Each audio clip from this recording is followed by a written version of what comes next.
No, we're not launching a trade union. Even though we're sitting as if we're about to address the media about our grievances and what we would like to see in the package for the people. And no, it's none of that. We've moved to a space where we can all be in the same space at the same time. And so this evening, I'm joined by Eddie Dina. We've got Calvin Sosibo and Timothy Batsabayer. All of them using pieces of paper because that WhatsApp outage has just messed everyone up. They can't get online and see what their notes are. Gents, welcome to the show. Thank you so much for joining me on this Monday night to discuss all things local football. And maybe a good place to start is one of the things that's been trending at the weekend, of course, around Mam Kize and her kids handing out bonuses like the Pied Piper. I mean, like just walking around and just, doling it out of her bag.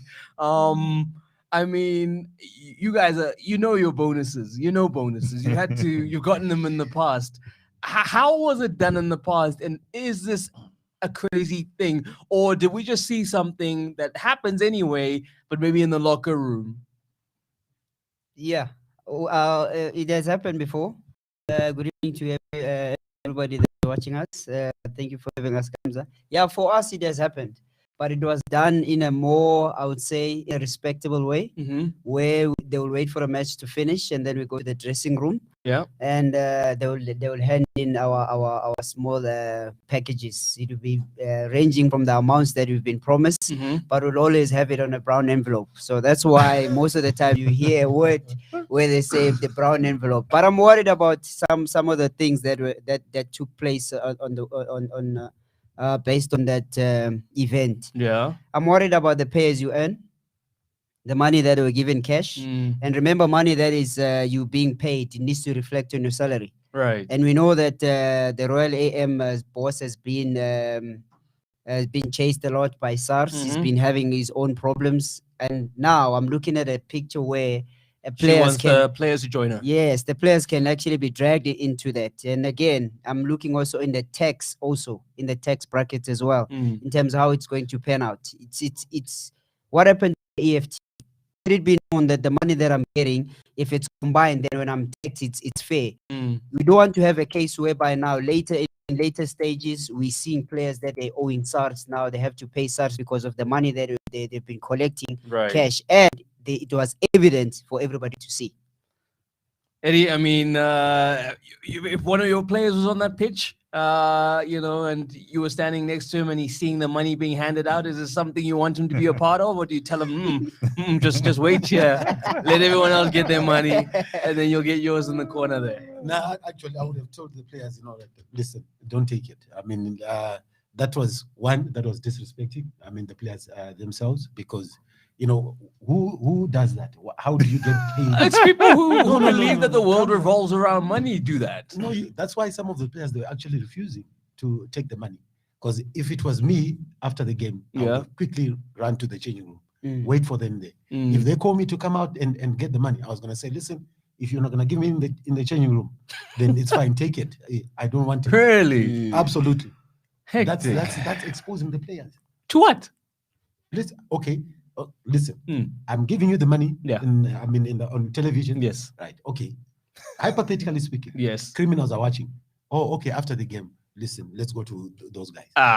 Guys, really? Is that a thing, Tim? Really? I mean, like, criminals watching are very hard pressed to turn that around. In that, I've got 20 minutes to get to. It can happen. I think it's evident that they are coming from the lower division, the Glad Africa. The owners. The owners. Okay. So their actions are evident that they're having their first opportunity to come in the PSL, a professional environment, which is new to them.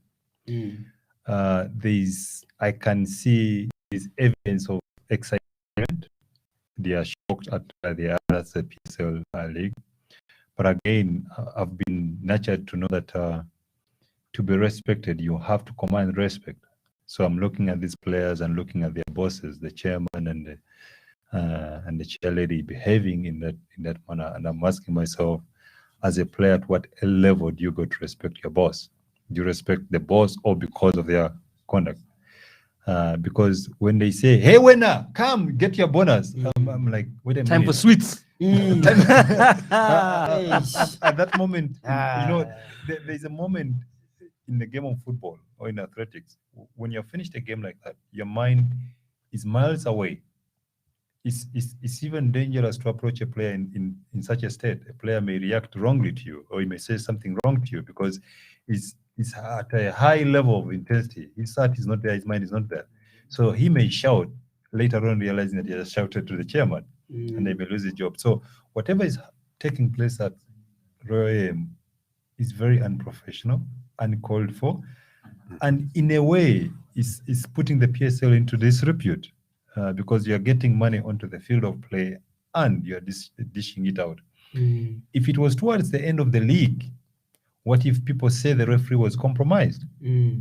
What if a decision went against the opponent and they're disputing a penalty and the bosses are coming with money on the field of play to dispute the play? Already they had cut. You understand? You really open that to suspicion and question marks, but also you have raised a very important element of the tax element. You understand? It may not be known to the players, but that will accrue later on. Somebody will pick it up. So as the league goes on, I think they will try to improve. Let's give them a benefit of doubt that they are coming from the lower league where things are done in their own way. And they're now coming to the PSL, which is very professional. So that's very generous of you, Tim. Yeah. That's very generous of you. That's why I was happy that some of the players, they actually refused. They refused the money. Yeah. In front of the cameras. Yes, in front of the camera. Back there in the change room, different story. I will accept it. No, right. I need it. No, you're It's actually like close no, one here. no. In the dressing room or after, I will demand for it because I've worked for it. It's a You winning owe bonus, me. and I've won. promised. So Yes. you're not doing me a favor. Right. So it's very important. I think it's gonna take players to understand their rights and how they're gonna operate. But also, I've got a feeling for the technical team. You can imagine how they are being treated, and But I'm also glad that they were not there. But In what sense? I think they had gone some because they knew. Because remember, if you look at the video, Yeah. they were calling each other to come to the field, think onto the yeah, field they to say, left. let's give these guys money. Right. So the technical staff, I think they saw it and then they decided, listen, let's move away from this. Yeah. But I'm they sure were- their chunk was there as well. No, I'm sure They it were was. going to Yeah. be called also. I'm sure. To that embarrassment. But Yes. but I'm trying to ask myself, as the head coach of such a team, what do you tell your players? How do you get them to say, okay, listen, we're You just look, hey guys, you know how the chair lady is, No. you know. It's like, you need I to- mean, what can he say? What can he say? What can he It's say? very important No, for the technical team to maintain the squad be very professional. And I think the technical team may try to make this brand stand, complete outside what is happening from the bosses. I think the technical team has to differentiate themselves from the administrative unit. Yes. So that they operate in a professional way on the field of play, like they are doing, Yeah. in comparison to the way the administrators are behaving. Until such a time, there's synergy between the two to look professional, but it's gonna take time. I don't know. I don't think, because obviously now, management found the coach and the players. So it's not even like Mr. Maduka is their guy. You know what I mean? So whether they'll ever kind of see eye to eye on this lifestyle, I don't think so. But you know what is happening is, I think it reminds me with the former president of Uganda, that's Idi Amin. The athletes, the boxers were saying the referee is biased. He says, no, knock that man out in the first round and see whether the referee will say you have lost the game. So that's what John Maduka and the technical team have done. You don't believe in us. We know it. So we get the players behind us, get the results, and make it difficult for you to sack us. Right. So at this moment in time, they are jiving, they are getting money to be given on the field of play because of those results. You understand? So you force their hand to try and believe and trust in you. So it's going to be a long season for them. I can guarantee you that. And then, okay, lastly on this one, as far as that is a motivation, the bonuses thing, I mean, can you hurt yourself as a club when you make this culture that wins are only, the only way to get a cash reward? Or how do you strike that balance to say, I need you guys to be a bunch of winners without me always dangling, a carrot when you're already on your salary, and some of you, maybe not all, are already on good wages? How do you balance that with the culture of the team to not make it I don't know. It just seems like a mercenary environment if everyone is just going to be told, "Hey, listen, guys, wins mean money," you know. And I whether it's sustainable or not, business wise, we don't know because we don't know how far the pockets go. So, yeah. But as practice for a club, and when you're trying to inculcate a culture, what precedent are you setting when you're saying, you know? Because I guess it's done at all clubs. Yeah. I'm just wondering if you guys are going to give her the benefit of the doubt and say at the weekend it was a case of, at the derby, guys, there's a bonus. Or is there a danger that this becomes every week? And you guys on the outside might not like it, but the guys there thinking, hey, if I get a bonus for every win, why not? Yeah, it's true. But I think it needs to be done in principle, and it needs to go both ways. I'm sure those players respect the chairman. They have a higher respect for her. But I think at the end of the day, she needs to understand that in this game, the rules are different. And players are very, very emotional. Even the players that refuse to take the money, it's not that they didn't want it, but they looked at it in that sense. Now, again, going to your question whereby what precedent is he setting when they win, there's always going to be money. I think it's driven for her. I think for her at this particular point, she wants to set her foot right. So the wins that he's getting, he's trying to push the team to motivate the team by always having that money for them ready to give. But again, we're still waiting to see if they're going to lose maybe 2 or 3 games in a trot. What type of motivation is going to be there? How is he going to motivate them? Even when they lose, can he still come back to the changing room? Or at this particular moment, is it based because we're still fresh from the league and he feels as if this is where I also think I'm caught in between with Amazulu and her. It seems as if there's a little bit of a competition that is going on there in KZN. Okay. With the Amazulu and Golden Arrows, Peter Marisbeck, them trying to outplay each other in terms of whether it could be financial muscle, it could be player-wise, it could be bragging rights. Everybody wants to be at the top instead of them working together. So in a way, the way they are doing things, because when they first came into football, when they're called Royal Kings, when they were called Royal Kings, they were the first ones to be wearing all suit from Africa, suits. Standard that he has set. But to me, this doesn't surprise me in terms of her behavior, the way he does things. Yes, she could be a woman of quality. She wants nicer things, but don't let it be so reflective because it's not taken in the same breath or the same light as other people if you are doing it in front of them. So I think if it's controlled, it could be a good motivation. But now, a motivation, when we are winning, we have money. How about when we lose? What are you going to do about it? Right. Look, when it comes to bonuses, they're standard practice. I remember at the beginning of the season, the technical team, the players, and the management get into a board meeting where we discuss winning bonuses, draws, and everything like that for the whole season. And when the chairman saw fit that he needs to increase it during the course of the season, maybe you're playing Kaizer Chiefs and all players, they will top it up. So that is standard practice. What she has done is not new in football. The way she has done it is what is strange. Right. Now. But I mean, you can't tell her anything. She just bought a status. No. What I mean? Like she's in a league where I can just buy whatever I want. Look, and I'll get it. That's fine. But I'm saying she can't be a model because at this moment in time, she has just come into the PSL. There's all eyes on Royal AM, you understand? Everybody is interested to know because she promised to light up the PSL.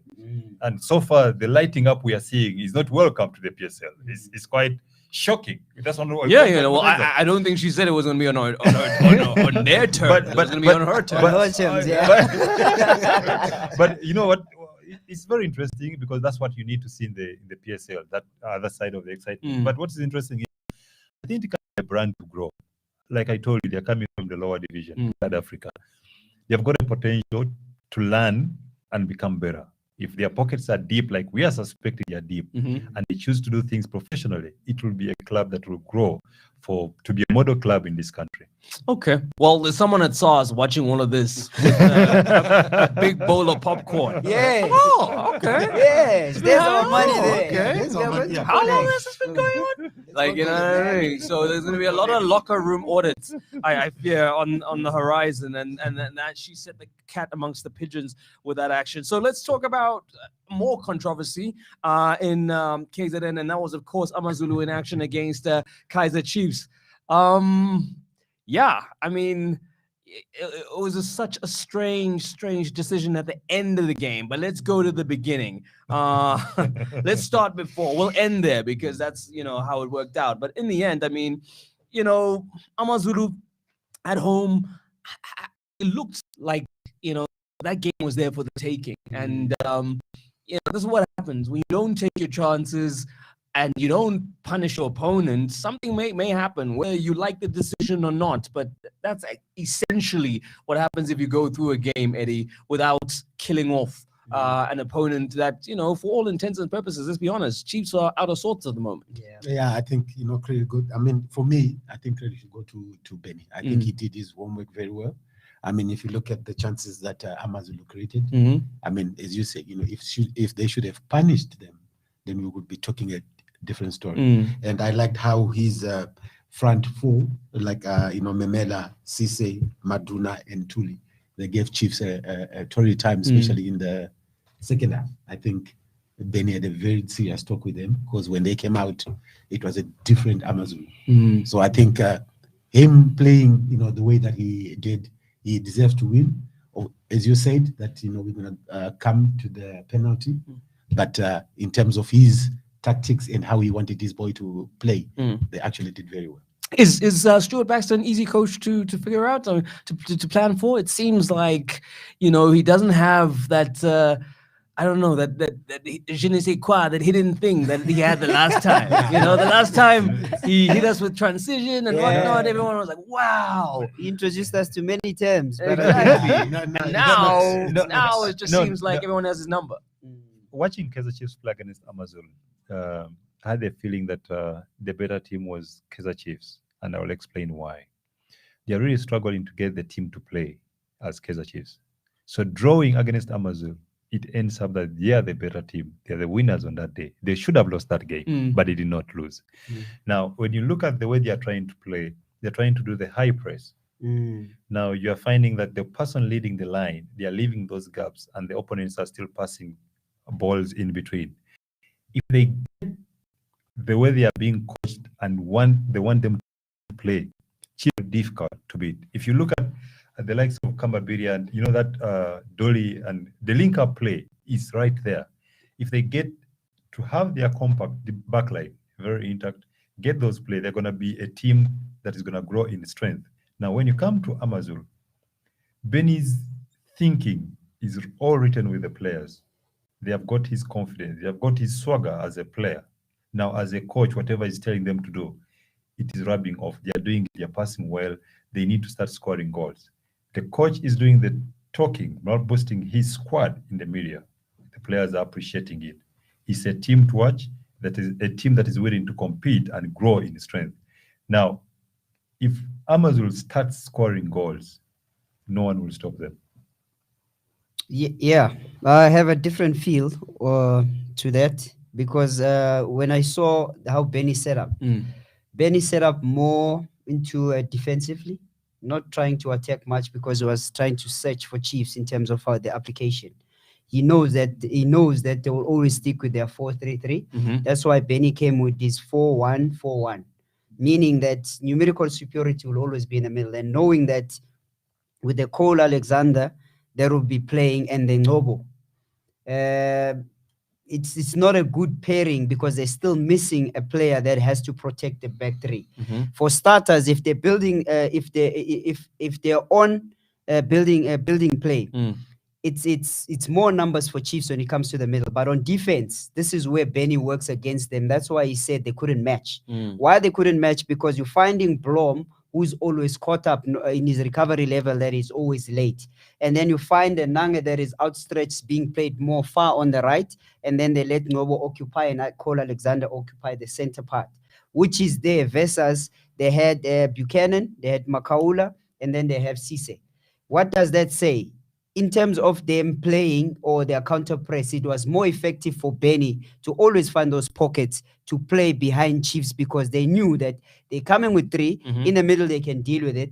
But forward is where it's one small mistake. If the goalkeeper, Daniel Agpay, does not become their number 5 in terms of organizing and being able being the extra player, it made it a little bit difficult. Even though they tried to hide Ntuli, not that much, but Chiefs never really got created chances to penetrate Amazulu at this point.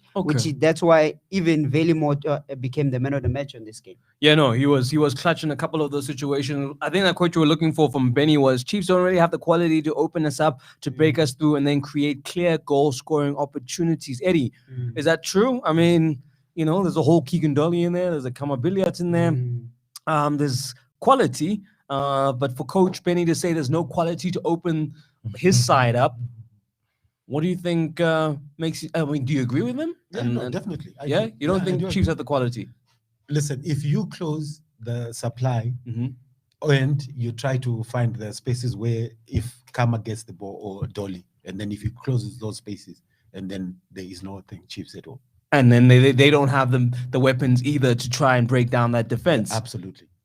One thing there comes that I'm looking at.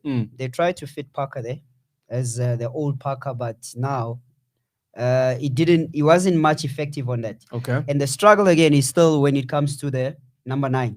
They don't really have a number 9. Yes, we know there are injuries, but at this point, if Chiefs are not lethal up front, that means they're just going to be a ball orientation team. They're just going to possess the ball. That's all they're going to get on the game. Instead, in terms of attacking forward, you don't have enough supply to supply your Keegan Dollies to run behind your Billiards, and having the Nanges coming late, trying also with Ngobo to fit into the scale also. So Benny worked more into Chiefs' offensive play, more than having to defend. That's why it was easy for Amazulu to build up and come up easily at the back, because there was no, even if they apply the counter press, when they apply the counter press, what it meant it was they are playing with 3 at the back. So the recovery of those fullback Ngobo, Blom, it was always going to be troubling, because what it means was if they add more numbers for them to congest the field, it was difficult for them to track back, because they had the speed up front for Amazulu. That's why Amazulu were able to, for Benny to have such a statement that Chiefs never had quality enough on that day, because they were not threatened at all in defense. They had the game. That's why you had the but coming in with the pace. Chiefs, you need to identify which of your players are very crucial in that. The more they got the ball to Kamabirian and the likes of Dory, they looked a little bit more dangerous. Now, if you're a Chiefs team that is struggling in those areas, make sure that you insist getting the ball more to Kamabirian, because Kamabirian has got the brain and the vision to try and unleash that killer pass to the next player and link up play. The more you starve Kamabirian off the ball, the more you drag him out of the game. Yeah. So that's why they were trying to force a game, their interplay between Dolly and Kamabirian. So there was that inclination where they're trying to seek each other so that they can try and make things work. So they need to get that synchronization of the team to operate that, yes, you have got 2 skillful players that can outthink the rest of the opponent. Use them to your advantage, and then they will free other players. That's why, hence I said that, that's why Benny, I give thumbs up to Benny. It's either he had to cut the supply to those 2, or as soon as they get the ball, and then you close those spaces. And then that was it. Yeah. Okay, well, there we go. The blueprint on how to defend Kaizer Chiefs and stifle them. In the end, they did manage to get a goal on the score sheet, did Kaizer Chiefs, and it was in the dying embers of the game, and one of the most controversial decisions you will have seen, because it happened first. It starts with Manyama pretty much accepting the ball, but that's already a point of contestation, because a lot of people think that he might have handled the ball in it coming down. Yeah. And then the next move is with the Amazulu defender doing the only thing you can do, barring chopping your own arms off, the only thing you can do, and that was to put his arms behind him, because you can't really do more than that as a football player unless you remove your appendages. But he couldn't do that, and so for not being able to do that, play went on. I was gonna say, you know, because the thing is, it doesn't end there. Play went on as if we have someone somewhere reviewing the decision, like a VAR official, but we don't. And then in the end, it was deemed a penalty. Yeah. I mean, you know what? If you look at it, it looks like after that incident, he let it go for about 10 seconds, and then it looks like somebody calls him and like, listen, give Chiefs a penalty. Otherwise, your family, you know, and then you have to change and say, okay, stop. Please do not represent the views of Front Runner Sport. Look.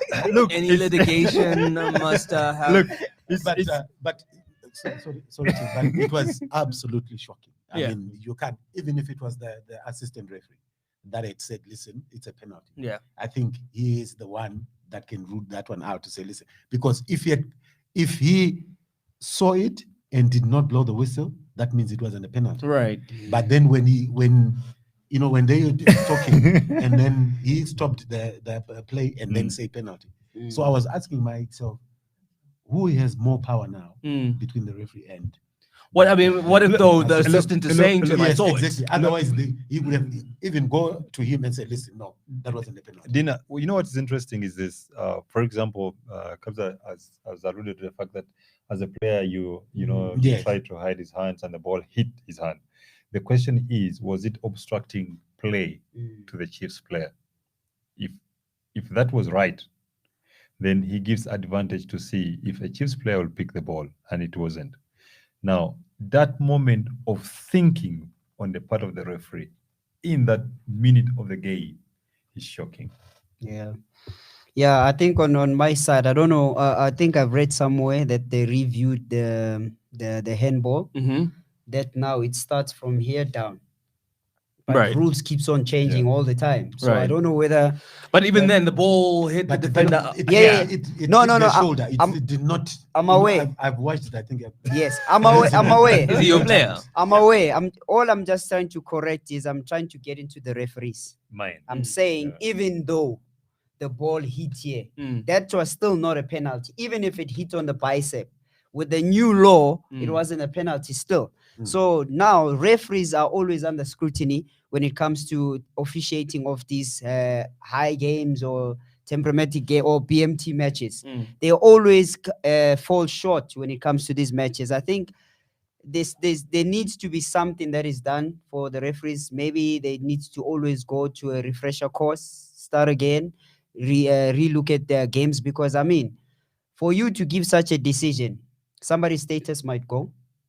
Somebody's bonuses might go at that point, and somebody's job might go.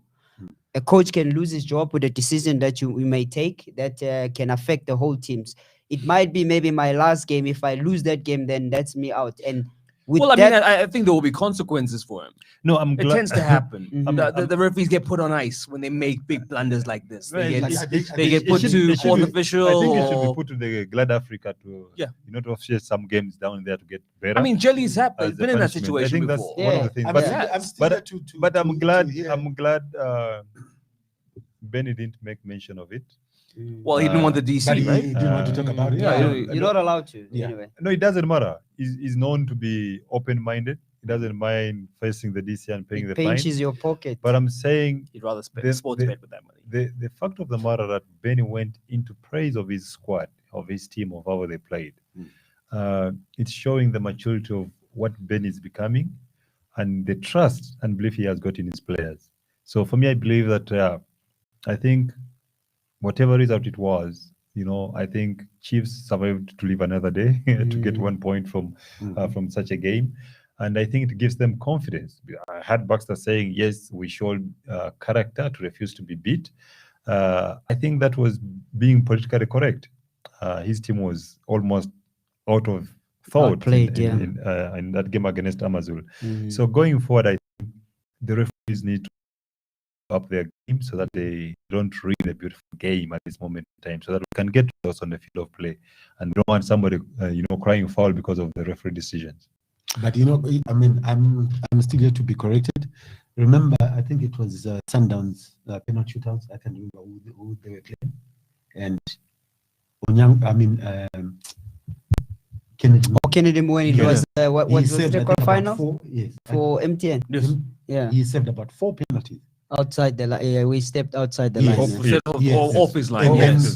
the referee was even standing right next to him. Yeah. Right. Before the kickoff, he was always coming out of the line, Right. off his line. Yes. And then nothing. They did not say anything about And that. they credited a save for Kune for a goal that went in. That went in. You see, so And I the linesman was right. was right there. Wow. So now we ask ourselves questions that if the referees are making such mistakes, Yeah. are they getting punished for that? Oh, I think they do, but I think also what helps the refs is that, you know, there's a lot of, hey man, you guys don't help us with this, that, and the other. You know, they don't have much help as people overseas, and also you have to wonder, are they getting paid You know. to you know what I mean? For you to I- care I think- 110% I and think- focus on this one thing. I think we need to question whether their decisions are influenced by the fact that it's COVID time, that there are no fans in the stadium.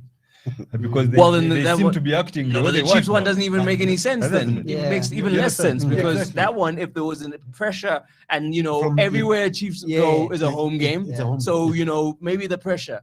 But there was no pressure situation. Yeah. I mean, Absolutely. I think they also need assistance in terms of the job that they're doing. Let's see if the guys are well compensated in terms of salaries. How are the conditions? Maybe some of the referees come into Honestly the games. speaking, you know, Calvin, it doesn't make sense To make such a If- mistake. to make such a mistake because you're not earning Because you're enough. not- yes. Are you telling us that you are selling games to pay That's- your bills? But it could So- be the point. Like What we have to motivates look at you like to give such a decision because Yeah. you are earning less? no, I think So let's that- give him the no, benefit of the so doubt. I then- don't then- think then the now- decision was related to his stomach. Then now I hope. it I hope means- not, Jelly. I'm going to give him the benefit of the doubt. Then it means when he didn't blow that whistle for the penalty, yeah. then he got a call. Listen, are you forgetting about your 500? Yeah, but it could go either way. Once again, guys. Yeah. The views espoused by 18 years. It could go anyway. Okay, listen. Because if you go 10 seconds on a call Hmm. and you don't have a VAR, what does it mean? He didn't No, say I- anything. Walk Look, off, He's Look. getting advice from somewhere, from someone who thinks they had a better vantage point, right? only for us to find out that that person didn't. Mhm. So I see. Overruled. Yeah. So probably no. The thing is, he's probably saying I didn't see it. What we're seeing with that decision is probably Jelly admitting that he didn't see. Yes, that's why I'm working on a 10 seconds. As he walks away, Mhm. what was that? It's the My guy in official. his ear Yes. Yes. saying What to was him, it? "Hey man, I think didn't there was a see it." penalty there." That's a Uh-huh. handball. Oh, But- yeah. Yes, Yeah. it's the assistant telling him, "Hey man, I think there was There something was that happened in the something box there. there." Yes. Yeah. No, I didn't Whether see it. No, whether then they you had a lose it. decision, whether they said it was real but or this is what are is you sure? interesting. What Yes. different story. That's very Okay. interesting. But I think If you make the final decision and your initial decision is no penalty, Yeah. irrespective of the phone call you're One phone call receiving that you get. from the The linesman, decision is remember already you are made, yeah. in charge to overrule him. Yes. Mm. So for me, it doesn't make sense. I think it was a lost cause, for the referees in the PSL. I think they need to up their game going Yeah, forward. they need to do Okay, better, so yeah. Jelly, just so you know, help doesn't mean it's right. Okay? So when your guy on the sideline tells you that he wants to tell you something, doesn't mean he's right. I don't know. Maybe the lineman had a deal with someone that Eddie is alluding to. Not me. Not me. Maybe that's how it panned out. Okay, we move on. Mamelodi Sundowns. Yes. The stream train keeps on moving, and this time here's the thing about them, that it's so balanced, right? I mean, even the coach, one of the co-coaches came out and said, Rulani, that it's an ensemble performance. It's the whole cast. It's not just a couple of people, because as far as they've scored 3 goals, but Denyon Sonyango has saved a possible other 3. You know what I mean? Like the balance is there, is that like they can go and they can give you problems up front, but when you try and break them down, they keep the clean sheets.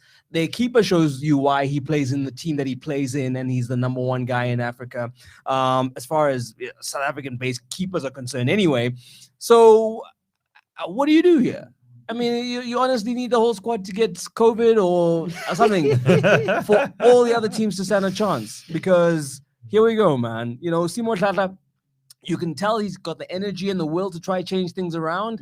And maybe what's not going to work for him is that, you're given a chance to change things, and then against opponents where they can, like, you can bring Mourinho, you can bring whoever, nothing is going to change here, mate. Yeah. We're still going to beat you, which is what happened in this instance, So it's tough for him. But he believes also that there were some good signs there. It's tough for who? For Simo. No, it's not tough. Do you think management... sometimes you choose to beat yourself. You can't have 1 week, 2 weeks of being in charge of a team and you want to make wholesale changes. It doesn't work like that in football. What are you trying to prove? You're trying to prove that the head coach was wrong in whatever team he was in. It doesn't work like That's that. exactly what he's trying to prove. It doesn't. And then you get punished for that. For him to be beat, it's understandable. If you understand football, you know why he's being beat 3 goals. And that's less of what Swallows could concede last season. Right. Even before the coach was put on ice, Right. he could not concede 3 goals. 3 goals. Yeah. Why? Make it difficult for a superior opponent to beat you. We all know Sundowns is good. They have got the attacking arsenal at their disposal. They score goals anytime they want. Make it difficult for them. Let them try to work hard to score those goals. So you cannot try to come and you want to make it look good that you can compete and play the same way like Sundowns. Yeah. Well, that's what he said. He was like, yeah, no, for a while, that approach No way. was seemingly working. No. But Football is played until the last minute. Until the last whistle. Yeah. You know, when you hear sometimes coaches speaking a few minutes before the end of first half, they're saying we played well. I'm like, okay, Jesus me, this one needs to be fired. You have to play for 90 minutes. When you are choosing just a few minutes of a few passes. And you can't play well square if you passes don't even and get backwards one and on you're the going- score No, you can't do that. Yeah. Make the opponent, make it difficult for the opponent to beat you. Sundowns, they are very good. Sundowns, they can keep the ball. When they attack you, they have got numbers. You win the ball in your, in your backline. You are trying to pass. Sundowns has still got numbers. When they win the ball, they're still gonna punish you. The reason why they can attack and they have got Sundowns is confident they have got their last man standing. That's Onyango. They believe that at least he has got a chance. Right. 98% to prevent a goal. Yeah. Now make it difficult. The more you play upfield, attacking Sundowns, you stand a chance of delaying conceding so many goals. And maybe you can snatch a draw or a win. Yeah. So you don't just go and say, we are Swallows, when new changes, there's no head coach now, we can attack and play like Sundowns. You're going to be beat. For sure. I mean, they're doing such a good job that even Sundowns fans, I'm sure, are happy for Simo Chala for even making Safranco look the part. Because we throw around that farmer thing for coaches quite a bit, but he's the one player where I was just like, what happened here? Up until this weekend, he finally got on the score sheet. He with a good header, striker's header. But that's the yin and yang, right? You speak about coaches who want to come in and play. It's like, no, the balance will be that you're going to make the other side look so much better than you in them playing to their strength and also getting players who haven't even gotten up and running to get up and running. Now Safranco's got the taste. Now he can actually start going. What did you make of the 3 goals? Let's talk through them, because Mayama also, for me, a revelation. The Sundowns team is literally metamorphosizing in front of our eyes. It's evolving in front of us. They're from strength to strength to strength. Once again, the question remains: how do you beat these guys? Yeah, I think if you have to, take Swallows, Kaizer Chiefs, and Orlando Pirates, make it a one team. I think maybe you've got the chance of beating Sundowns. No, Swallows. Eddie, no. Eddie, all of them together. No. You take Swallows. Let me tell you. Gauteng United. Sundowns can be beat. Every good team with skillful players, they can hardly mark because they enjoy playing with the ball. Starve them of the ball. Attack them. Let's see if they can run back to defend. We saw what Amazul did last season. Take them to the end. They got a draw. Try to take the game to them. Don't sit back. When you sit back, you're going to have numbers who are not defending. They're going to punish you. They have got the likes of Shaulili. One chance, they will scare goal. Now, you don't want to be chasing the likes of Sundowns to play. They have got a good team. Exploit their weaknesses. They don't have a strong backline because their defenders are joining into midfield. They are joining into play. They leave loopholes. When you win the ball at the back, try to long for one pass. hold it there, try to play and try to punish them. The chances were there. Swallows created them. Yes, They no, could no, not they convert did. them. So it means that you can still create chances against Sundown. For me, that is key. They are scoring goals, but they are porous at the back. Swallows will manage to create chances. So if you convert your chances, you make it difficult for them. Prolong that game for them. Make it difficult for them. If Sundown scores one, they are comfortable. They will come for a second one. They love scoring. They are no longer interested in Just getting getting possession. No. You know, their team, you know, when they get one, they say, let's add another one. Let's get another one. And you have got the likes of Shaolili. He likes that celebration. He's going to score another one, a second one. So make it very difficult. Make him very far away from your goal. Make it difficult for him. I didn't see that happening against Swallows. I mean, No, they've got did not. lots of weapons. Mayama comes on, already got Kutumela. I mean, are we gonna see? Do you think Serino is gonna get Klompot? Maybe in you know, which is in itself doesn't make sense because if you know what Klompo means, yeah. Do you think he's one of the players that they kind of trying to make solutions for and say, okay, cool, maybe not January they'll allow him to go, but it seems that maybe his time is up. Yeah, I think they got a good find there by that young man.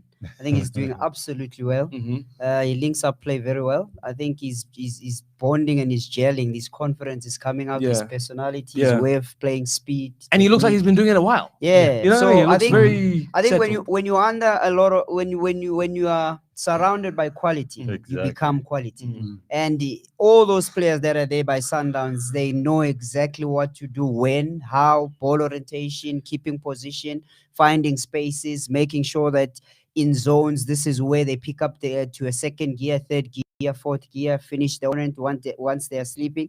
Because I'm looking at the Sundowns that set up on the day. We had a Sundowns that set up with a bank of 5. They started with 5 at the back. The system they played was 5-4-1. I think the reason why they played in that way, because they knew that Swallows will come with a 4-3-3. And also, with Rulani and Mangoba being aware that they will start with Langaman, seeing on the team sheet, and Mataba. Mataba likes to go up front, and so as Mataba. Langaman would like to go up front, and Mataba. Now they put Kutumela more on the wing and Shaolile more on the wing, and they left Sefranco up front. Why do they do that? Because they know that with Sibisi and Itabika, they are not the strongest in marking hands. When you saw that the goal that was scored by the header, he hid in between the two center backs that were caught napping. So I think this was a game well planned. And at the end of the day, they tried to frustrate Sundowns. It works in few moments, but I think the lapse of concentration, them wanting to be at the same gear as Sundowns, failed them at the end of the day. A draw was going to be a beautiful score to redeem themselves. And I think they were closer to edging into that up until the last moment, where Sundowns will always punish you on it. If the lapse of concentration on the field is when they get their late goals. Shaolile will always be lacking. And it'll always try and find those spaces. The Sefranco was a point of reference because they knew that they might have put Sibisi to mark Shaolile. They moved Shaolile on the wing. And now taking him on the wing, it means Litabika and Sibia, they will have to decide that they have to stay in the middle and worry about Sefranco. But now he's going to be overpowered with speed. One Langaman cannot match up with Shaolile or Mataba. Kutumela also a good player. Striker's mentality will always try and cut inside and try and score. But so I Calvin, think this was a game well matched. What does it imply to you when Sundowns comes and sets up a 5-4-1 against Swallows? Well, for me, the way I looked at it is they wanted to catch Swallows on a counter. Why? They wanted to sack them because they have more numbers in their build-up play. Not more numbers going up front. So they will wait for them and see, because they know they're a speedy team. They're also aware that they are good on counter. So how do you minus a counter? You don't play a high line. You play a mid-block. So then you allow them to have position in front of you. So then when they make those mistakes, with your speed, your Arsenal also, it works for you, because look at the creativity here. You got a player that sits, which is Andy Jali, that will sit as a 6, who will sit in the middle, and then you have a Zwane that will join Sefranco as a 10, and then you still have speed on the side, Kutumela, and you have Shaolile. That setup on its own is dangerous for you. Yeah, for me, it is as simple as saying the technical team knows what they are doing. No, true. Yes, because True. the opponent is not weak until you beat them. 5-4-1, they knew, they gave Swallows the respect they deserved at that moment in time. Yes. Let's keep it tight. Let's assess what they have come with. And then as the game progresses, we shall transition into different systems. Right. Make it difficult for your opponent to score you. Now, Sundowns, already with an advantage of points on top of the league at this moment in time, they are setting up a 5-4-1. For you are coming to play the champions with an open game. Yeah. You're gonna be beat. 4-3-3. So I think for me, there are certain things that are important to look in a game. 5-4-1, Sundowns respecting the opponent before they beat it. If that is the mentality, they are going far. Now, as you're talking about, Shauli being moved to the wing, to the wing. I'm telling you, this is where it calls player intelligence as a defender. If you tell me to go with Shauli on the wing, Timothy, I'll tell you, coach, no. Because at the end of the day, Shauli wants to come back in the middle to score a goal. Yes. So if I blindly go with him on the wing, it's a job Open half done space, for Shauli. for Zwane, yes. So it's very difficult. You don't do that. So what is it? Is the players just agreeing because the coach is like, well, this is the new guy, he's telling us to do this, let's just do I it. think it's more of No, I think it's- the tactics that the coach that they wanted to play. Sorry, Tim. Yeah. Because if you look at the bench, the depth that Sundowns had, Erasmus, Nkulis, Serino, Vilakazi, Kotze, Maema, Onyango, and Modiba. So the first half, they wanted a certain type of play. Then they realized that, oh no, listen, now we can go back to our, style of play. Then they started changing now, and then putting in the Vilakazis, the Maema, and then from there it started raining goals. Yeah. Because at the end of the day, a team like Sundowns that are nippy, there is no way you can say you're gonna go man to man. No. Player intelligence comes in where you hand over. When Shauli is going into Langerman's space, let Langerman contra him. He's observing him. The moment they draw out a central defender, a right back out of the position, that's what they want, because they've got the players in the likes of Zwane who can easily, smell that space being created behind the defense, and they're gonna get in those spaces.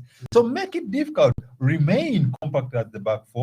Whatever they try to move, force them to play in front of you. As a defender, if you're watching them the whole day, you are comfortable. The moment they turn you, you have become a striker instead of a defender. Yeah, just another point just to add there. I think they were aware of also their player, which was there, Makaula. Yeah. I think they know he's an EP player with an absent of Hamaldine also.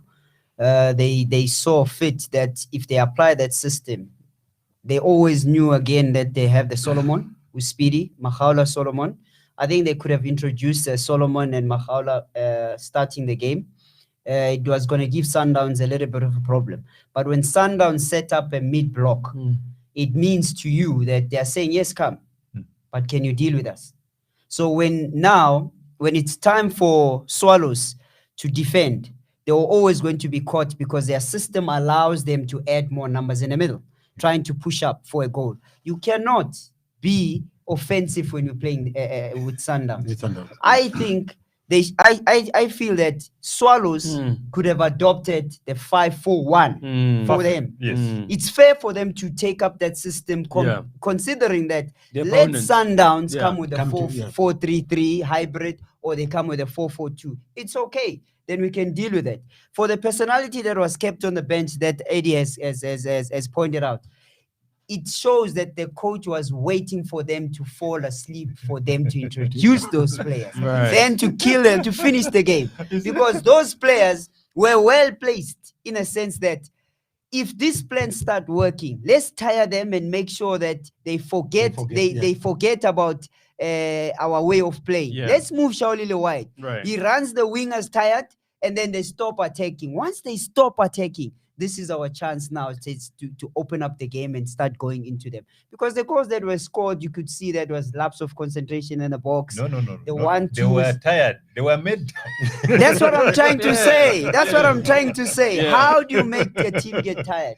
It's because you see those tactical moves and those tactical position that the players took. The way the coach set up, you look at the Sundowns and you say, wow, what is the coach doing now? Are they getting it wrong? But because they research and watch the games, their strong point, weak points, let's capitalize on the weak points. Let's respect them. Let them play an attacking game. We don't need to. We're on top of the log. They are struggling down there. You are trying to play an offensive game against a team that has won 5 games, drawn 1. What are you doing? Yeah, no, for sure. Okay, that makes sense. It reminds me in the dressing room when during preparation for some of these games, maybe against Sundowns and Ronald Pirates, and your coach is saying, no, these people, we can easily beat them. But how do you beat them? As a team, you have to have your own style. Sundowns has identified the way they play. Recognize that. But you as a team, you should also have your own play. When you have your ball, when you win the ball, how are you going to counter? To try and get a result. Don't play the way Sundowns play. Because, for example, you have got the likes of Timothy Patabari. You have the likes of Mato, Cardoso. Now, you want them to play from the back immediately. You're going to make it difficult for them. They are not gifted to play from the back. They can win the ball, hand it over to a more skillful player, gifted to think for the team. But are you saying that these conversations aren't happening, though, as far as the players are concerned, to say, in this instance, when there's a caretaker as players, what do? You just indulge him? You're just like, okay. No. There's one thing comes out. There's one thing that is happening there. When you the coach got it wrong. The coach got it wrong. Why? The players are doing to him. Yeah. No. There's groups now there. There's groups there. Let me tell you something. There's something that is very simple. You understand? You get into the squad. Yeah. Players. It is how you handle the players. Now look at the squad of Swallows. Yeah. These are senior citizens. So you need to accord them respect. Now, in the previous team, you're saying, no, my team was not here. Now you're telling Langman and Lexing that they were not on the field of play. Now they have beat us 3-0. That's already a shame for us. Yeah. And then you're saying these players were not But you here. shouldn't be ashamed by being beaten by Sundowns. No, I'm saying, but how shouldn't. If it's good as a forfeit, there's a penal scoreline. No, Might listen. as well have forfeited. I don't mind what you're saying. Yeah. I will be embarrassed the way we are beat. If those goals are well constructed and we lose genuinely, that's fair. But that's exactly what happened. Yeah, exactly. But what I'm saying is, could you have done better? You could. I think you argue with how many games in charge now. For me, comes I think what could have been done better at this point. At least try and get as matured players as possible in the critical areas in terms of in defense. You put up Vuyo Mere out. Okay, Langerman hasn't played that much, but you still keep the same bank. Or what you can do, get a Vuyo Mere to play more in the center back position because of his legs. As a person that has been in the game for the longest time, I'm sure he understands the game far better than the other players because he doesn't have the legs. He's more tactical. He knows the Sundowns, and he knows what the Sundowns bring. That's all about the experience. I don't need to run with the ball. Yes. I don't need to chase the line. It's about experience. I don't should need know. There's player intelligence. Yes, I've heard people talking about age. There is no player called age. Age does not play football. It's the brain.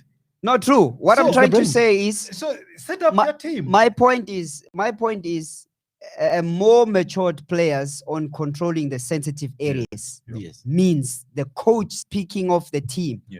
It's where it started. Exactly. It seems as if to me, who was looking from the outside, it says the assistant coach was not protecting the head coach. And the first rule is when you're hired as an assistant coach is for you to protect the head coach. And which is, Simo has not done that. He went into the press conference, he went into the post-match and then he said, I'm trying to fix things. Players are not taking instructions. He wanted glory. What are you trying to say? In the press conference, not on the field of play. Things were broken. Exactly. So what does this do for him when Truta comes back?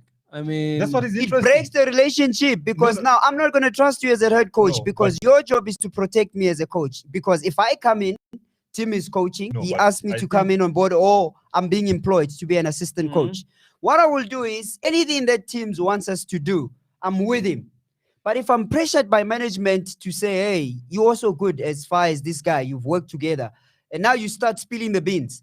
At Utongati did to what you used to do. I was winning more games than him. I was giving him the ideas. It starts reflecting to us that these guys are not in sync on what they are doing. But also, so without them, with them not respecting each other, it boils down into players. Remember, Truta has built a relationship with these guys, coming from the Glad Africa all the way up until they finish handsomely on the league. Now here's a new coach that is trying new things, and who's been there the whole time actually. Okay, let me tell you what is happening at Swallows. From where I'm sitting, it is a case of the administrators thinking that they want doing the job instead of the technical team. Yeah. So they want to be seen to be performing well for the team, and they're not giving the coach the due respect and the credit he deserves until they reach that point where they recognize the contribution of Swallows where they are now. They're going to struggle. Was Truta consulted in bringing the assistant coach? Can I just add one point? Please go ahead. What I'm seeing there, Kamza, they bought in a coach to play the other players that Truta was not agreeing to play them.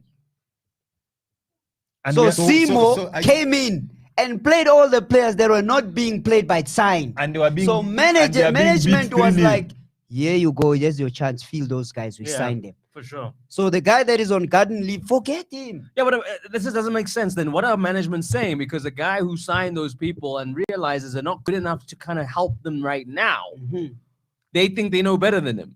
Of course. You see what is interesting? That is why he's on the garden leave. They ask for the guy that's going to say, I need this salary. Let me play according to what my bosses are saying. Because when I watched the post-match, it seems as if Simo didn't know what to say. He was like, Sundowns, the quality. We all know. We all know the Sundowns quality. You don't have to rephrase that. And he knew. So what is it saying? What is it saying to us? Did you plan for this game? So can you imagine what or was you just took in the game and then you said, let me just feel these players. What the management has told me. Okay, if it fails, boss, hey, you know, it was you who said I must feel him, eh? So now you see. If I was management, I would fire you. It's a case of the fans saying, hey, substitute that one. Then you substitute that one. Then you lose the game, and you say you told me to substitute. Yeah, but it happens to all the coaches. Stuart Baxter did it now when he played Ngobo. He did it because there was pressure. Yeah. And what even made it worse that it looked like pressure was I didn't play him after. It was like, well, I gave you guys a chance. Well, here he is, and he didn't do the job. You know what is important, I think, for the coaches going forward? They need to be bold. They need to make decisions and live by the consequences that come with it. If they do that, then they will try to get the management to believe that, do the administrative part. You have hired me to be the technical person. I'll make these decisions and live by them. And at this moment in time, I give credit to Truta. No media, no press conference, not whatsoever. I think Swallows is the first club in the history of the PSL to recall a suspended coach back on the bench. Yeah. Credit to the administrators for realizing their mistake. I hope they don't repeat it. Did they realize their mistake? They have recalled him. They have the fact that they have recalled him. No. Did they realize their mistake or the pressure? No. Irrespective of the pressure or whatever, the fact that they have swallowed the bitter pill and recalled him. But what's going to be the relationship going forward? It doesn't matter. With the it doesn't matter. No. With the assistant coach. No. I'm saying like you put me on garden leave, right? No, based on what was it based on? Well, I think he's got himself more time. I think he's got himself more time. What I believe, if Truta is professional, like I would believe he is. Yes. I think he should continue where he ended. No, I'm not saying he shouldn't. No. Yeah. The management will want him to fail so that they sack him. Yeah. But at this moment in time, he should focus on his squad and make sure that he gets results. That's what is left for him to do. But I'm worried about the harmony now. No, don't worry about that. And I'm worried about the players that are there because now you're getting double information. There's one coach is sitting on the bench. Eddie is my assistant. No. Overlap, no stay. No. If I'm the head then coach, who do I listen to? I don't think he can carry on. If I'm Truta, doesn't make sense.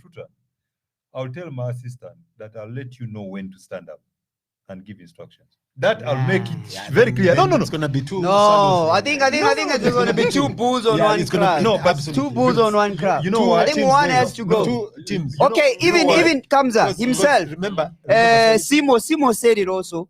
There are decision, there's reflection that we need. There's decision that are going to be taken based on this result. We know we need to reflect on the result, and again, management will have to do what they have to do, realizing what you've been going through media and you've been saying. Yeah. Now it's all on you. I know he turned into a PRO there because he had to manage the situation. Yes. Obviously, the results aren't forthcoming. He seemed to be the man with the plan. And No. now it is a case it's of gonna be coming from embarrassing. Glad Africa, coming to the PSL. The excitement is there. So now he has tested what it means to be a head coach at PSL. When you replace the head coach, give credit to the head coach until he That's returns. the first rule. As You an assistant never- coach. You respect You the head never coach. undertake to make a But- statement that you are doing something different. What you are telling us who can understand and read between the lines, you are telling us that you have been fighting the head coach to go out. get your own views, Yeah. but they are not being respected. Now, before you even win the game, you are telling us that your views are going to be seen. And when you present your views, you are conceding 3 goals. It's not on. that's about that. Okay, cool. We'll keep it moving, guys. The next result is obviously I saw Cape Town City and Orlando Pirates playing out to a 1-all draw. One of those typical game of two halves, where Pirates really did have the first half. And then Cape Town City, depending on what the coach told them at the halftime break and the adjustments they made, because I think they were both tactically kind of, having to adapt on the day. And in the end, it's a 1-all result. But I think for me, it's also one of those where it just shows me that there's a level that the likes of Cape Town City and Pirates and the rest are playing at amongst themselves, whilst Sundowns carries on and does what big teams do, and that's find results in big games. And that's something Pirates, they kind of just become a mediocre, maybe we'll beat a side, maybe, you know what I mean? It's like they don't perform at the same level, or expectation doesn't seem to be the same. I mean, Dinya, as a former Buck yourself, I mean, have you made peace? The man is on black and white, so it's Pirates through and through. That we're playing for positions 2 to 7 or 8, because the lack of these big results would make one think that maybe some teams have convinced themselves, and maybe the people at the clubs, that hey guys, there's only one team that's going to win this league thing, and I'm playing with No, for the scraps. I'm actually disappointed with the Pirates.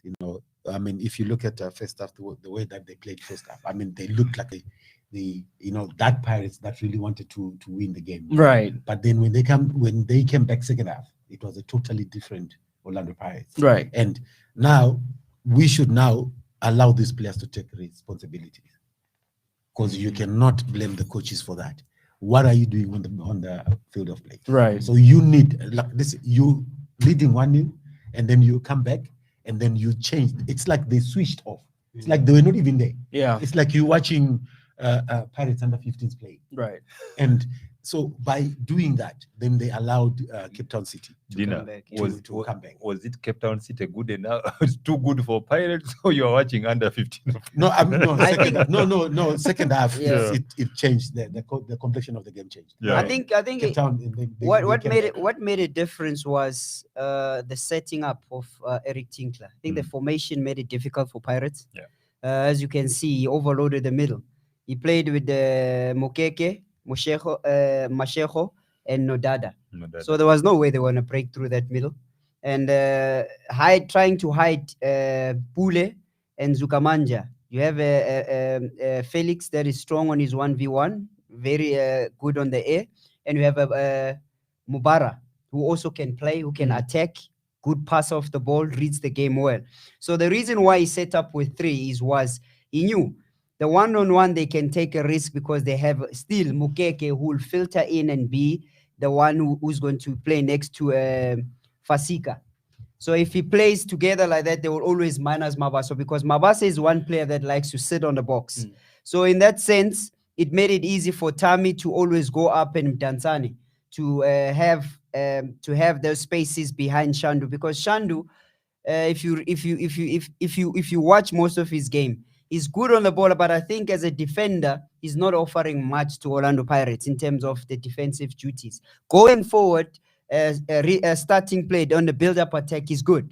Same with Marco. They are good going up, but when it comes to defense, this is where Tammy, who's more experienced, who understands the spacing and when to cross and when not to run with the ball and how they can compress Orlando Pirates. But I think what they made it difficult for Orlando Pirates was they narrow the spaces and the gaps. As Eric Sinclair said, that the only thing that Pirates did well was when they switched their system, it became difficult for them. They started matching because on personality level, they couldn't match Orlando Pirates. So I think Pirates, they are left to blame themselves on this game because they could have won it. That's why I'm saying that they should take responsibilities of that, because now you saw that Cape Town City, they were coming at them. What do? Listen, pack the bus if you can. It's 1-0. The game can finish 1-0. Because if you now have the two fullbacks still wants to go up, when you know that you are under a lot of pressure, then. But I think automatically it'll always get the fullbacks to go up because they are not naturally right back and left back. But so chances are for them to have the overload on the middle. Yes, it's good. They have numbers, but how are they using it with Jele and Dai, right? How are they using it in terms of if they can't go forward? Can they play a negative transition? Meaning, let's try and keep the ball and try and break this block. Because on the middle, where you have the Mabaso who was sitting deep, who was playing as a single in the middle. Right, now, it's difficult when you're playing with three. So meaning that they can always bypass. That's why you saw Nodada was always having those spaces in between, trying to run in between, and Dansane always moving on the side. So they were always switched. So for Pirates, if they would have reinforced properly on this one, flip the system around, don't play a 4-3-3, at least maybe try and apply a 4-4-2, try to compact the middle play. Because if you're having those lines being broken, it was easy for City to find those spaces, the Relanis, to get into the box. Okay. But if you minimize the lines, it's better for them to play that negative transition and play on their own half. You see, the difference was, the likes of Modada, and, they were willing, they could sit back and make it very difficult for Pirates to penetrate them. But they were willing, once they win the ball, they were willing to get on their bikes and get into those channels to attack Pirates. And that was what was lacking with Pirates. But also it comes to player intelligence, the seniority and the maturity of the game, because you are leading 1-0. They are attacking you. What do?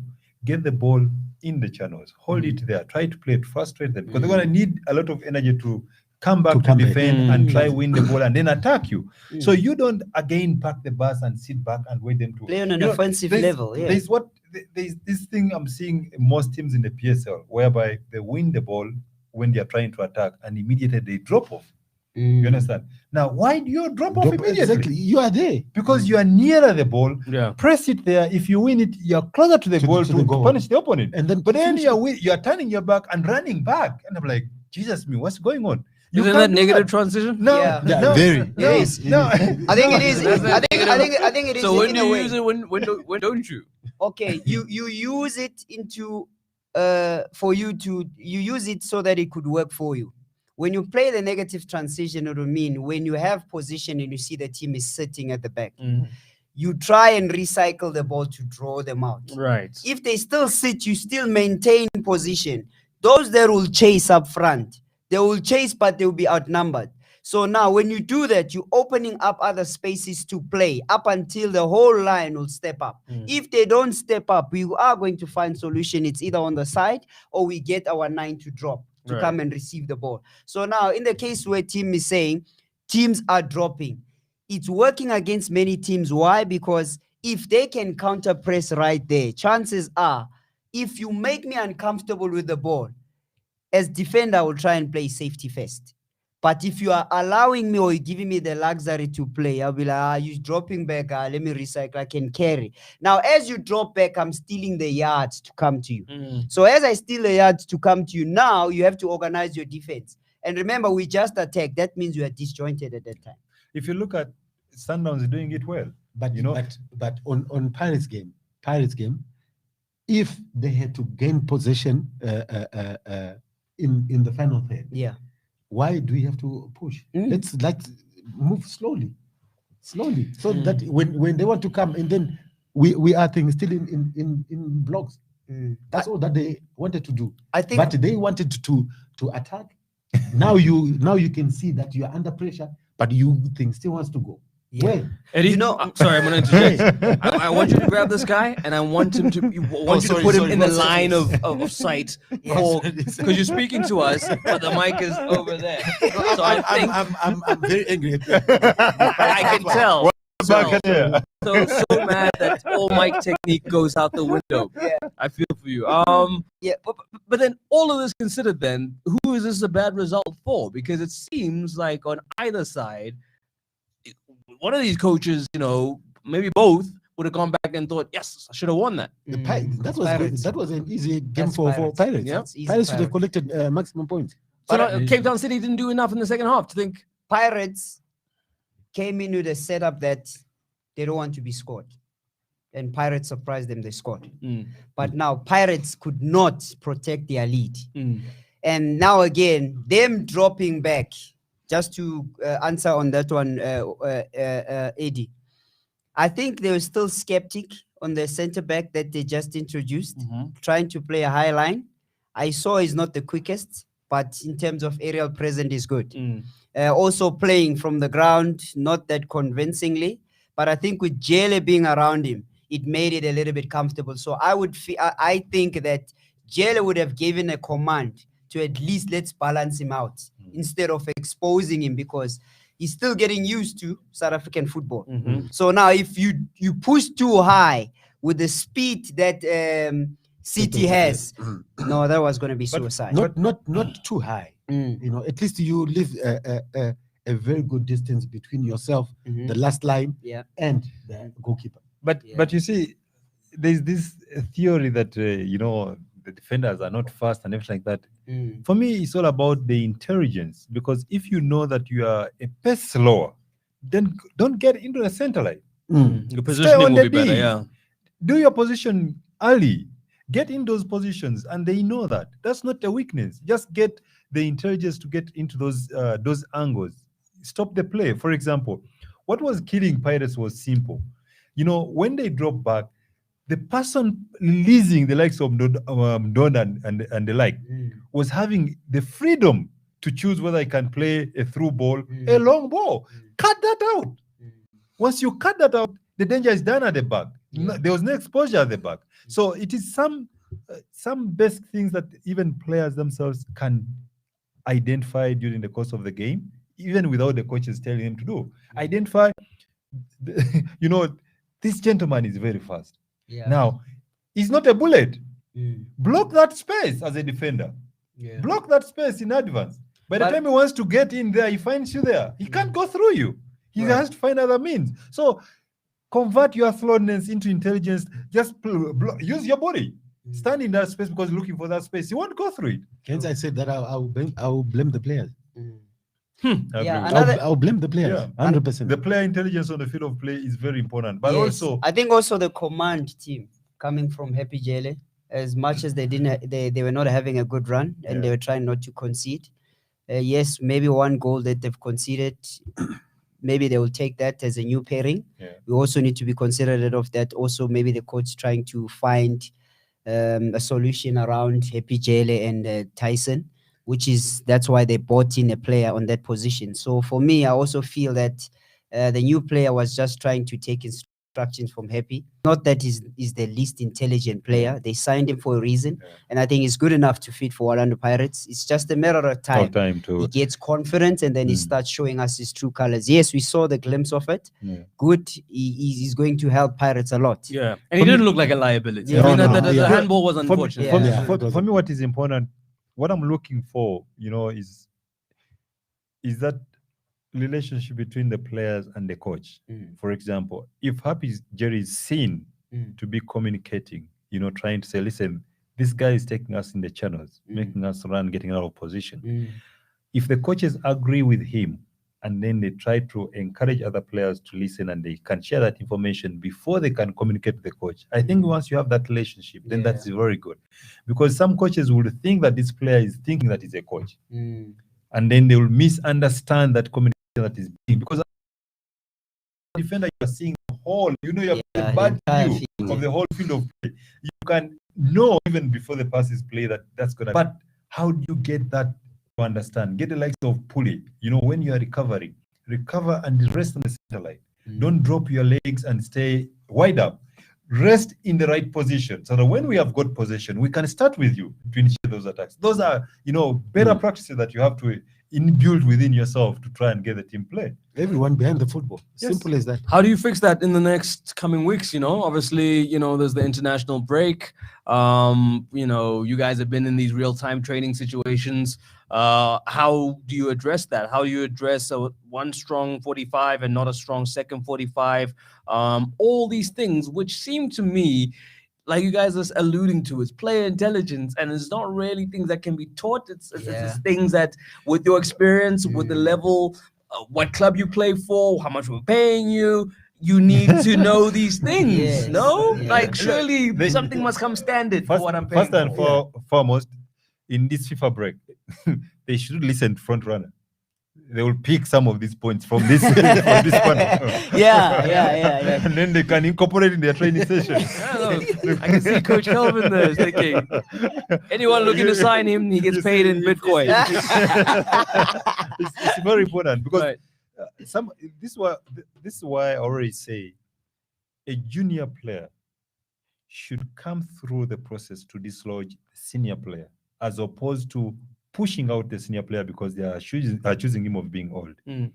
In that, the junior player will understand that Vuyomele is still playing, not because he's young, it's because he's positioning himself right. He doesn't have the legs, but he knows when to attack, when to rest, when the legs are. For sure. The older you get as a player, the more you play with the those things you learn when you play with senior players, not when you're playing with junior players. Now, when I look at this Orlando Pirates team, the age bracket of most of these players are almost the same.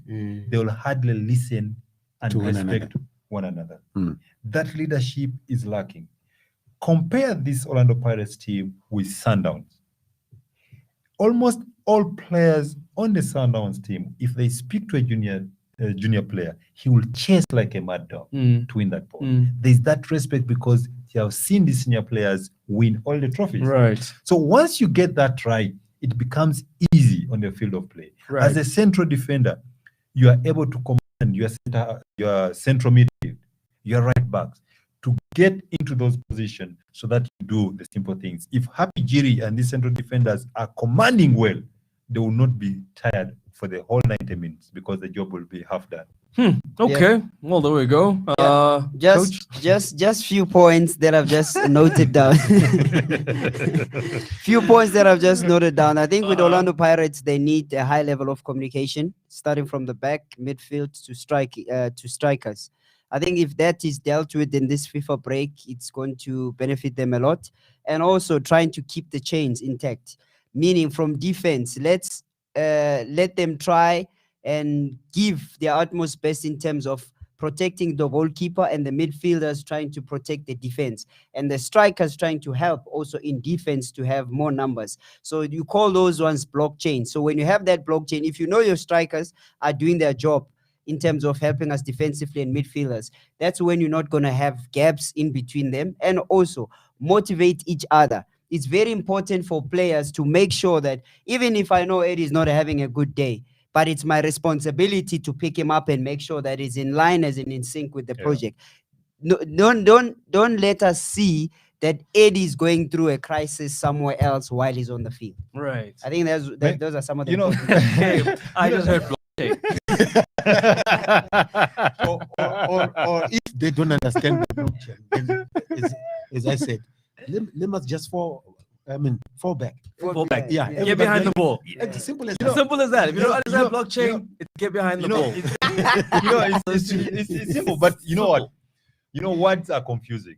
You have got so many who will say, get back behind the ball. They get back behind the ball.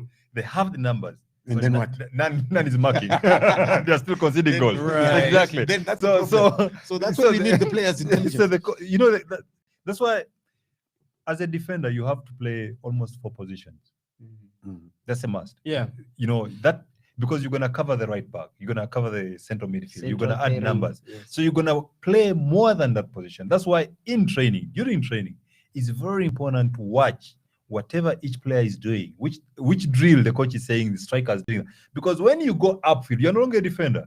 You have now become a striker, or you have become a midfielder. So you should do as a midfielder does on the field of play.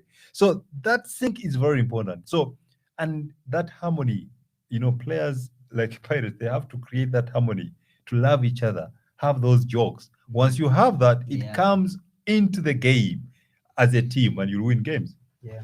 Okay, well, there we go. I'm sure Gunnar Marcelo, wherever he absconded to, is watching this. And just get the message back to your teammates, mate. We know you took some QT, some quality time to relax and not play for Bafana. Quick results. Baroka Stellies played out a 1-1 draw, Chipa and Supersport 0-0.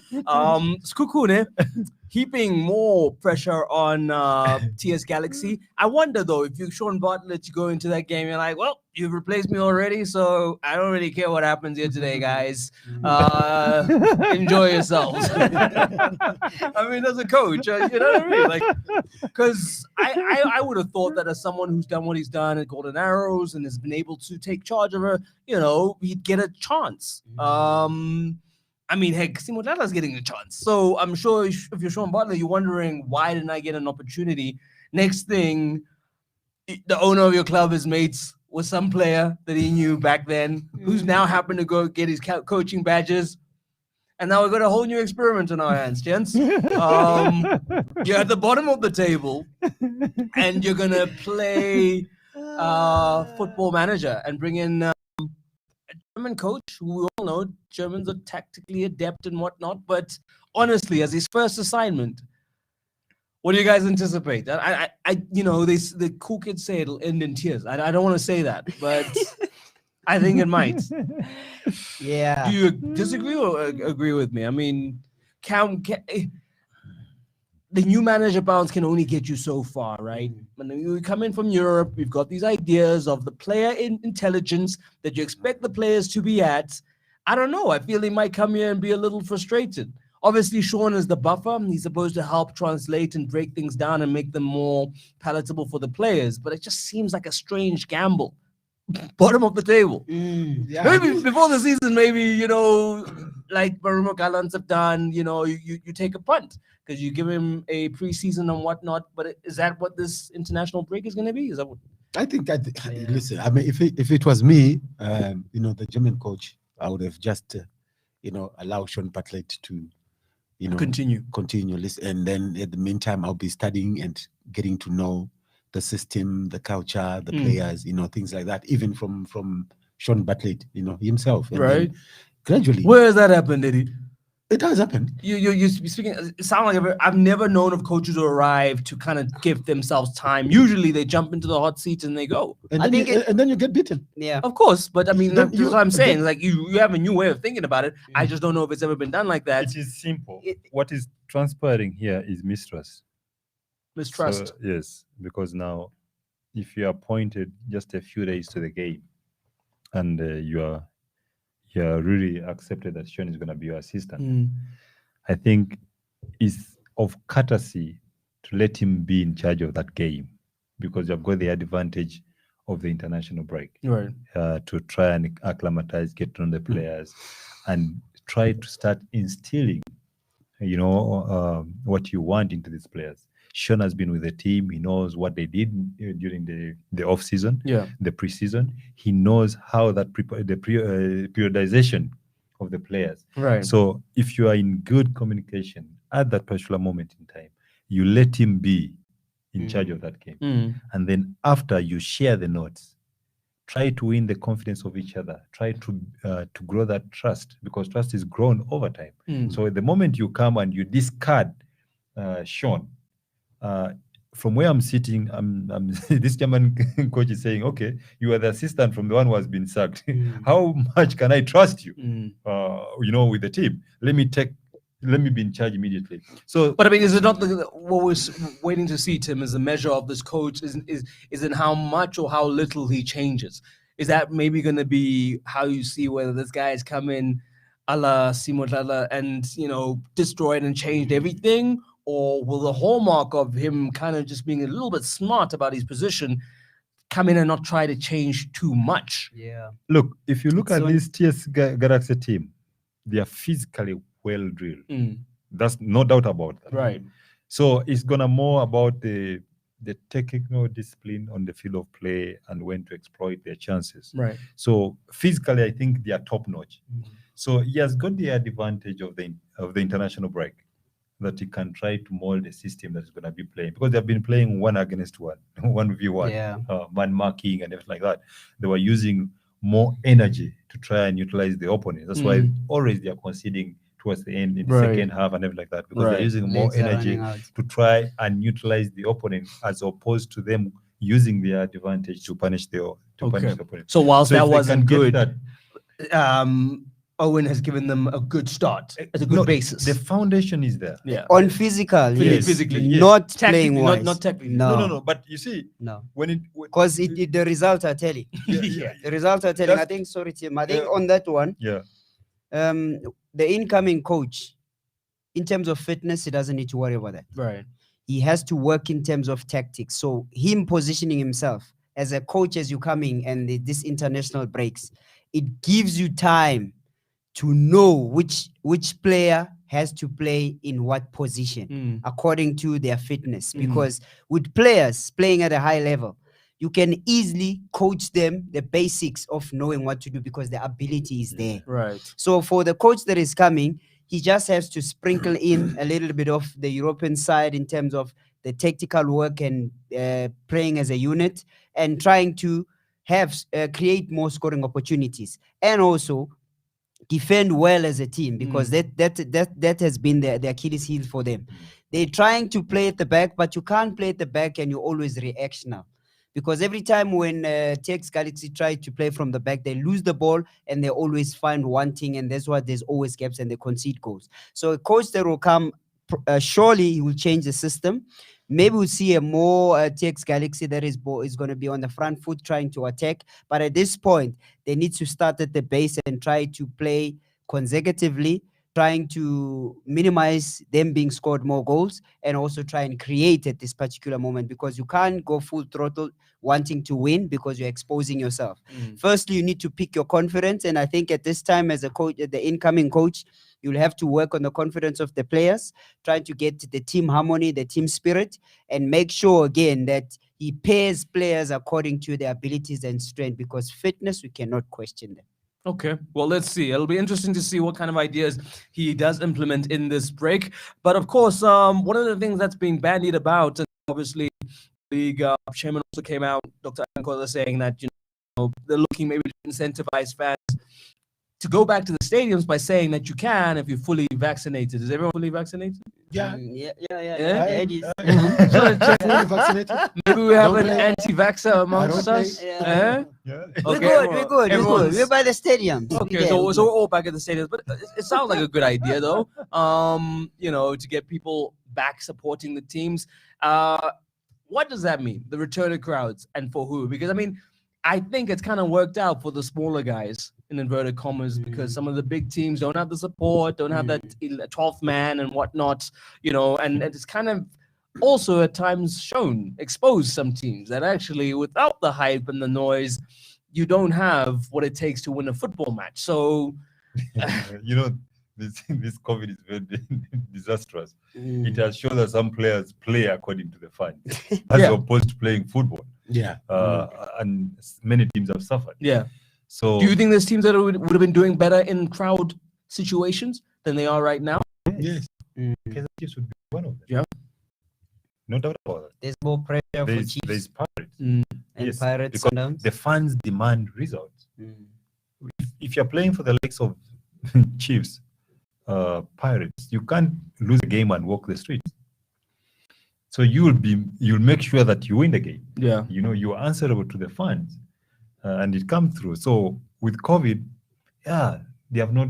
Some players have not felt the need, of that 20 run, the 40 run that the fans pay, because they demand by telling you, "Hey, winner, you're playing, what you're playing, you don't understand it." So I think it's a welcome decision, at least at this moment in time. At least it's augurs well for the PSL that at least they are moving into that direction to try and get the fans back into the stadiums, and it's good for the brand of football in South Africa. And I guess I'm bummed out about us not getting the Club World Cup. That one was disappointing. Yeah, that one we couldn't get because you're in the red zone, and also a certain amount of the population has to be vaccinated already, but we're not there yet. Just on that, it comes out on the fans coming to the stadium. I think it's a win and loss for both teams in terms of revenue.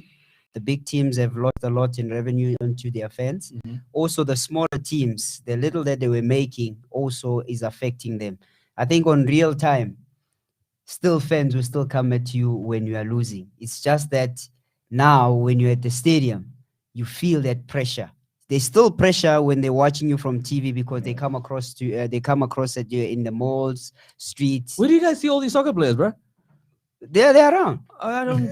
They're actually in the sport where they are not supposed to be. That's where I'm not. Maybe you see. Okay, there we go. Maybe balance it out. It's difficult to identify them because of the new normal. Oh the mask. yes. The mask. Sometimes they go past you because of the mask and the hoodie. And the hoodie. Yeah. You can't see them. Yeah. Probably at Conca buying those 12 bottles of Ace of Spades. So for real, I think on this point, yes, big teams and small teams are being affected a lot in terms of the big teams' revenue side.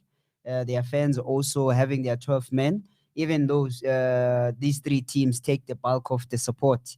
That's why I'm mentioning the revenue side. The smaller teams, yes, it's a win for them because they are less under pressure to play Chiefs with a full capacity.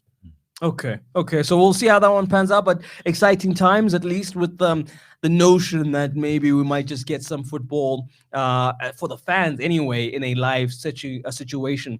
And then as far as going into this international break, I'm not going to lie, I'm not a big fan of international breaks. I don't really care about the football until the showpiece event, right? So everyone's like busy qualifying and doing all the stuff. I only like when it comes to the actual, the real stuff, then I pay attention.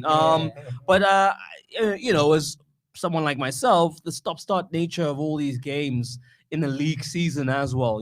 Some teams, yes, it helps them self-correct. Some teams, it breaks the momentum. Should there be a block of 4 weeks? Because now we've had 2 weeks of breaks, twice. So a month. Should there be a month just dedicated to qualifiers and national team football? True. I think. And then we move on with the rest of the season? Yes. Not a bad idea. Not a bad at all, because as you said, the momentum, because you might get a club that is playing and their momentum is very high. They are there. And then only now to be disturbed by this break. That okay, now players, 4 or 5 players, or the whole team, they have to go and then represent their countries. Right. And then by the time that they come back again, it's like you're starting again from So should it be what, a preseason thing? Yes, not really. Not really. Because I guess the issue is, when do you find the time? Because if it's not preseason, and not all leagues take that middle season break, which anyway is not long enough. When do you do it? Look, I think if you can, okay, let's say there is a month for international break, and then I think maybe to give the league maybe 2-3 weeks, and then resume after that. Then at least it will be okay. And if you look at it on the African continent, coming from a European brain, it works for you. We're looking at Africa, where each national team raising the resources to undertake that is going to be a challenge. The current status quo works well for the federations to mobilize the resources and run the national team on that level. Now, if you break it, if the federations are going to get assistance from FIFA to do that, because remember, the likes of Uganda, Zimbabwe, you are depending on funding the national team games on Get Correction. So that game, you want to starve, the fans of that moment where they get excited to come back after, 2 weeks, after a month, to get back in the stadium. I think it's going to be very detrimental to the African game in that area.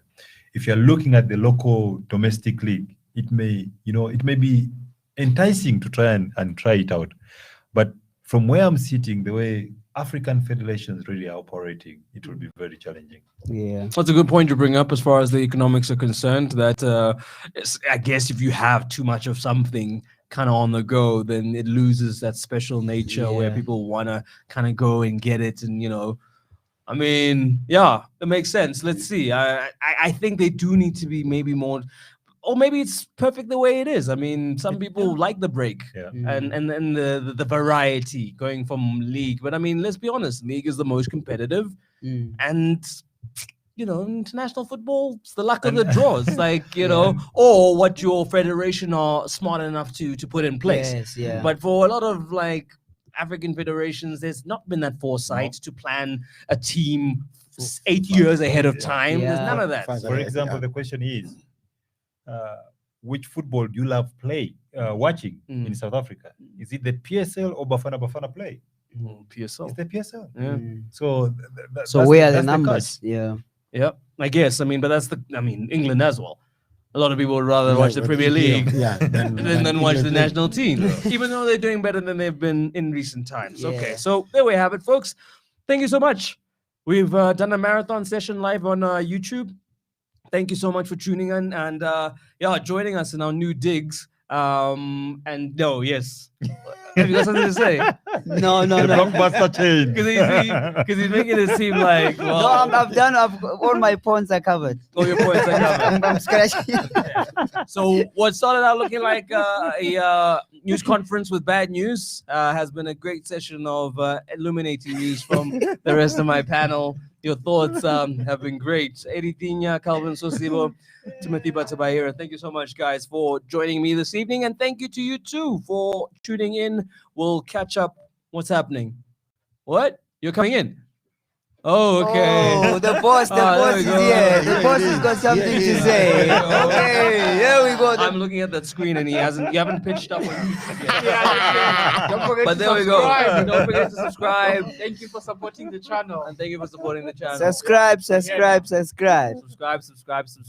There we go. Could you see our feature this whole time? You couldn't. It was cut off. Nice.